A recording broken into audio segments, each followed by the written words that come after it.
mortified. If someone could just leave me the name and address of such a place if it exists, just so I could personally tell them how disgusted I am at the idea, that would be fantastic. Isn't it so that there are like cafes for anything in Japan? I know that there are cafes for muscle mummies.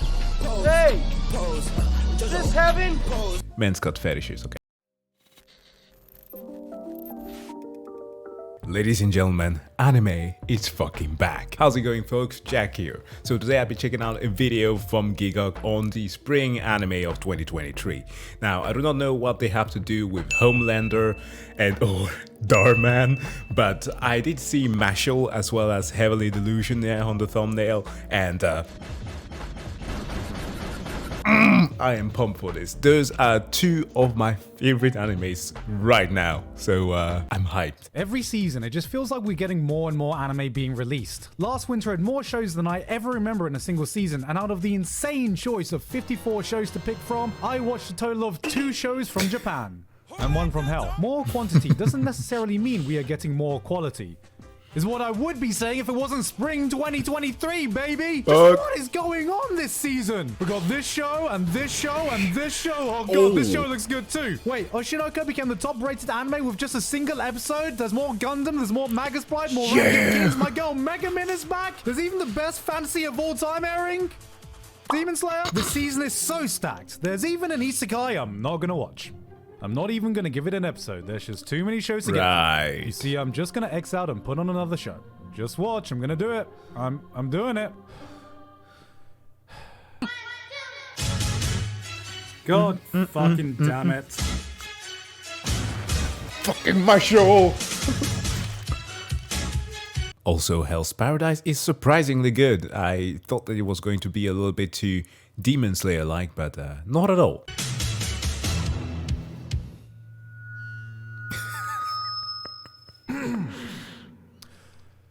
Lesbian ladies, innit?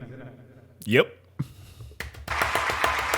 The era of gay girls in anime continue, and they're not even trying to hide it anymore. They've now— No, it's literally the 21st century, and the 21st century fucks. I don't know where I was going with that joke, but facts. I made an entire cafe where the premise is that the girls yuri bait each other in front of the customers who get to discuss live if they got a thing for one another, like they're an average Bocce the Rock fan. This can't be a real thing in Japan. Is this a real thing in Japan? If so, I am disgusted, mortified. If someone could just leave me the name and address of such a place if it exists, just so I could personally tell them how disgusted I am at the idea, that would be fantastic. But before you do that, I've got a new name for you. Honkai Star Rail, today's sponsor that's gonna send me down another goddamn rabbit hole. Isn't it so that there are like cafes for anything in Japan? I know that there are cafes for muscle mummies.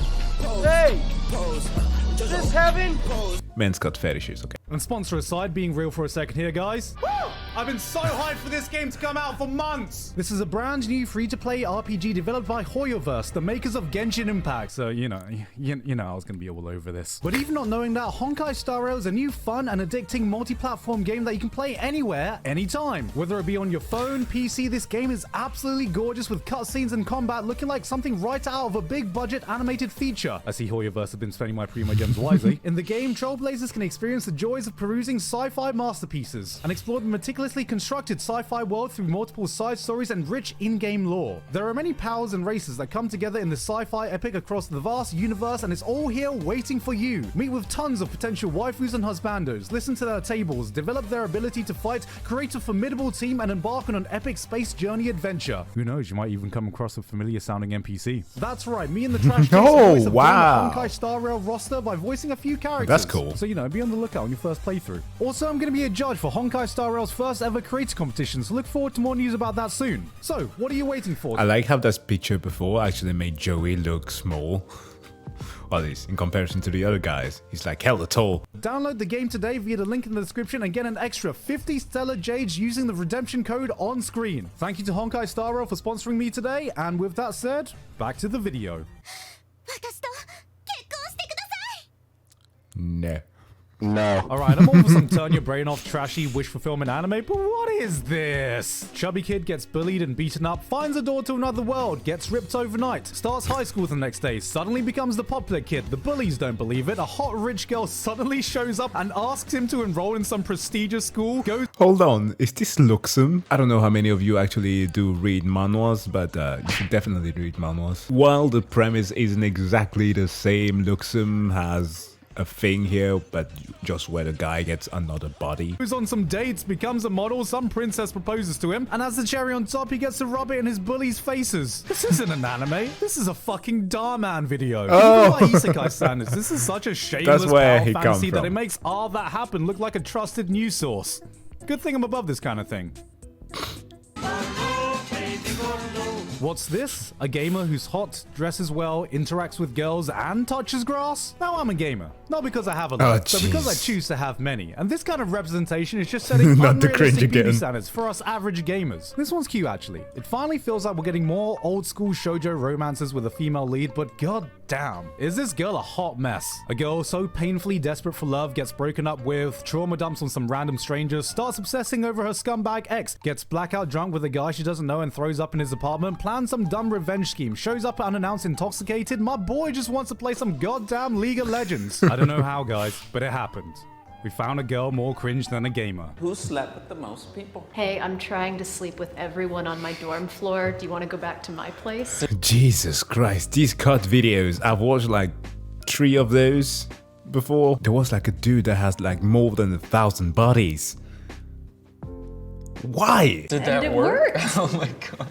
Holy shit. But what happens when we try and mix gamers with girls? That was the guy. Cut me like whiplash.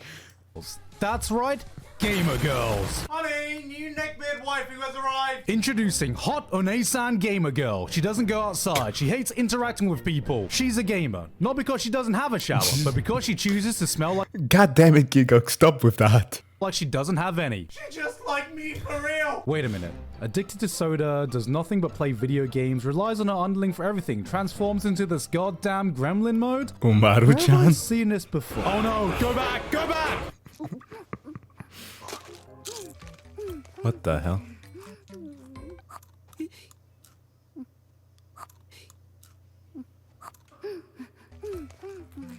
Gar, what are you? Wow, the snacks. The big bag. It's beautiful. Leave it to Japan to be able to make a romantic comedy between the popular girl and the quiet kid in class who literally fantasizes about murdering his classmates, including said popular girl in class. I What don't know the- how to describe the premise of the show without making it sound edgy and messed up, but this is a genuinely cute and fluffy show. Yeah, sure, he might have had some intrusive thoughts about murdering a girl or two, but my fellow gentlemen know history has proved there's only one pickup line that has actually worked on your crush. It's an invitation to my birthday tomorrow. I hope.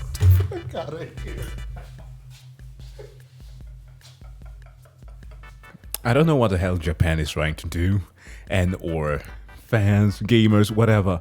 You're calling back to my good old times of Gundam. I like it, but at the same time, it's like, how did you know? Gundam Wings! The best quote ever! Hope you'll be able to make it to the party. but why? Kurus, I'll kill you. I'll kill you. We've got a crime thriller where a father discovers he's living every dad's worst nightmare. Finding out your daughter is dating that guy from every NTR hentai you've ever seen. So what's the solution he comes up for this predicament? Murder the NTR guy before it happens. Dude, what the fuck? That was a perfectly good rice cooker. Magical Girl Destroyer. Here's an action epic where the world has outlawed the biggest threat to modern society. Weebs. Fighting against What? oppression with their fellow brothers, gamers, as they combat the onslaught of the Uwu army. Our protagonist, the otaku hero, the reluctant leader of the resisting Weeb army on the classic hero's journey with trials and tribulations, where before he learns how to run a resistance faction, he must first learn how to run A fucking Jesus. bath. For real though, why is an anime about weebs rising up unironically going this hard? Someone must have looked at Trigger and Old School Gainax and went, let's add weebs to this. And you know what? They're goddamn delivering. I never thought I'd want to see Gurren Lagann with weebs, but this is it. This is Gurren Lagann with weebs. Wait a minute, is that anime sponsored by like people who are trying to build a resistance against the Japanese government? Like, we want to be Hikikomori. That's right. I'm a weeb. Not because I don't have stop. bitches, but because I choose to have many. Imaginary ones. If you work out because you want your body to look a certain way, you don't care about health, you are fat phobic. Wait, you're telling me the concept of this show is some gym bro enters a wizard school and beats up magic nerds with the power of muscles and benching? Yep. It's fucking Harry Spotter, the boy you lifted. This is Clarence Kennedy, if he ever entered wizard school, had a squatter. like if Black Clover and One Punch Man had a Hogwarts-flavored baby. God damn, why is this so much fun? It's so Look good. at the average beta magic users. Oh, look at me, I can do magic. Oh, one Guardian Leviosa. Fuck that shit. Motherfucking Muggle Psycho 100 coming through showing these wizards the magic of muscles. You're a Giga Chad, Harry. Dead Mount Death Play. I'll be honest, with a name like this, I was immediately ready to write this off, but god damn it, it doesn't suck. The episode starts and you're like, great, another generic fantasy anime. But wait, Okay. no, it's actually a reverse isekai in the modern world. Wait, there's actually some kind of death game with a murderous old school yandere. And wait, it wasn't the hero that got isekai, but the final boss of the fantasy world. Wait, and it's What written the by fuck? the creator of Bakano and Durarara. Okay, you know what? I'll bite. I'll give this one a chance. Oh yeah, it's all coming together. My two favorite shows. Okay, perhaps not my two favorite, but definitely up there. Bakano, such amazing soundtrack, such amazing, insane characters. And Durarara was just... Dude, I was on the chat side of Durarara for some time, just chatting with Japanese people for no reason, just because dollars. I gotta check this one out.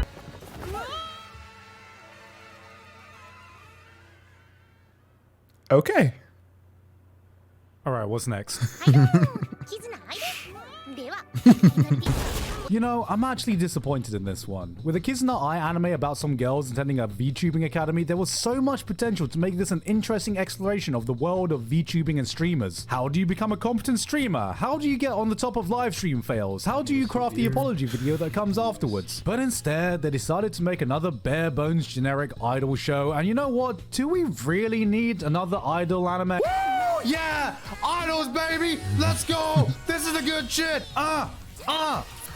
Alright, real talk. I know I've watched and fawned over a lot of less than great anime in my life. I know I'm the garbage isekai man. I know I've Yeah. run a podcast literally called Trash Taste, but if you've ever trusted me before, if you've ever gotten just one good recommendation from me, if you could choose one time to blindly listen to me, this is it when I say watch Oshinoko. Do not read the synopsis, don't do any Google searches, don't even watch my previous video on it. Just go into it blind. This is not another idol anime. This is not another happy-go-lucky romantic comedy. It's an unfiltered look at the ugly world of the Japanese entertainment industry from deep within it. Oh, this will be interesting.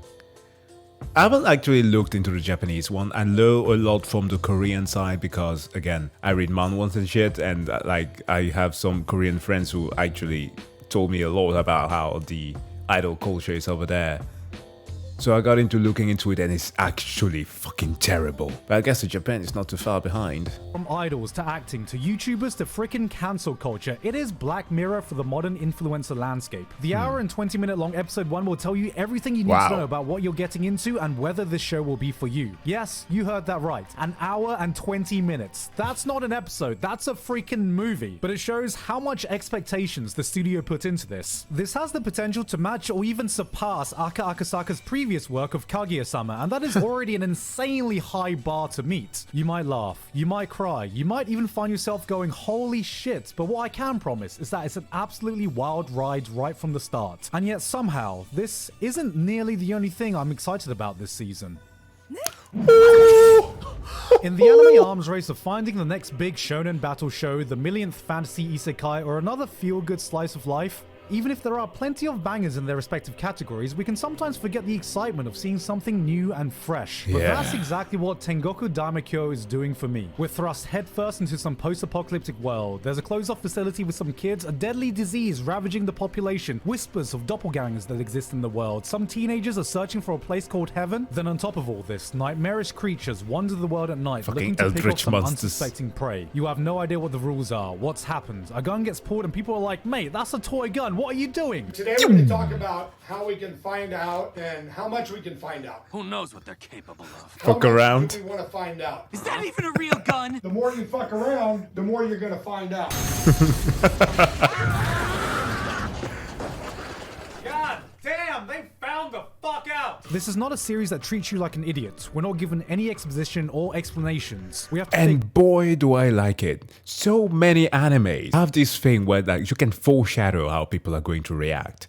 Less, of course, they're going for that psychological torture part of things, where it's like, okay, you took it way too far than I expected. But this plot is not cookie cutter. It reminds me a lot of like the likes of Devilman Crybaby, works of that guy who wrote Japan Sinks. What was his name again? Toshio Yoshitaka, except that this time around they actually do take time to explain things. It's not going too fast paced.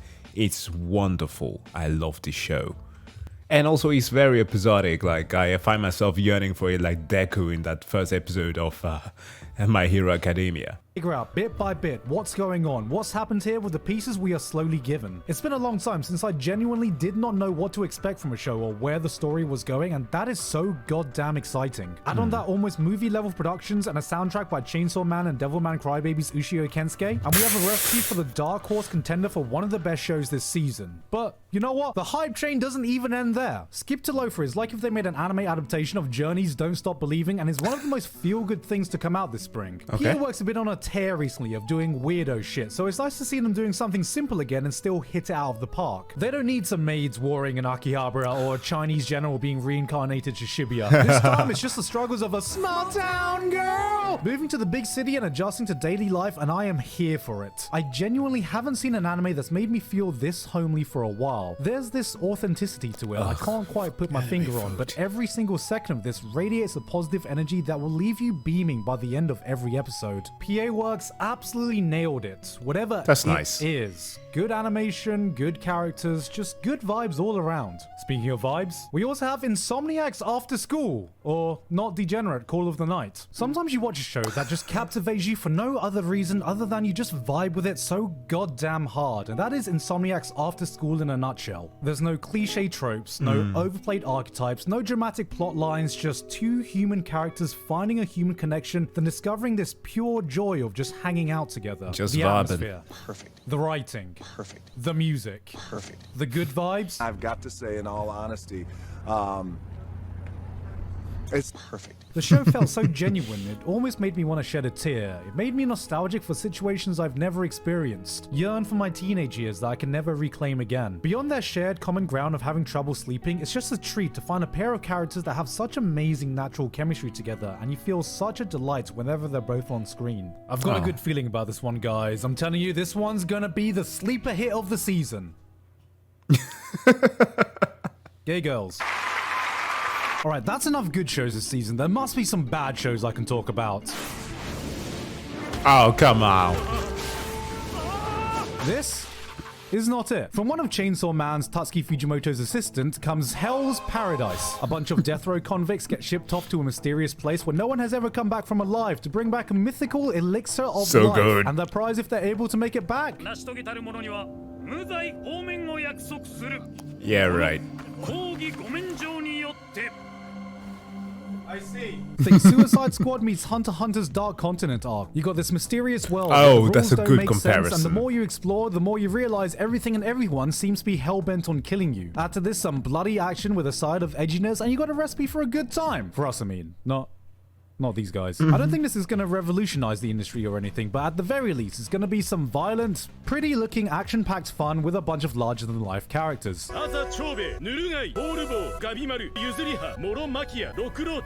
Nick, innit? A trashy isekai where a guy and his OP Onei-san gets transported to another world with the sister thirsting all over the main character. Oh, thank God, boys. Oh, boy, We did it. We finally found a bad show.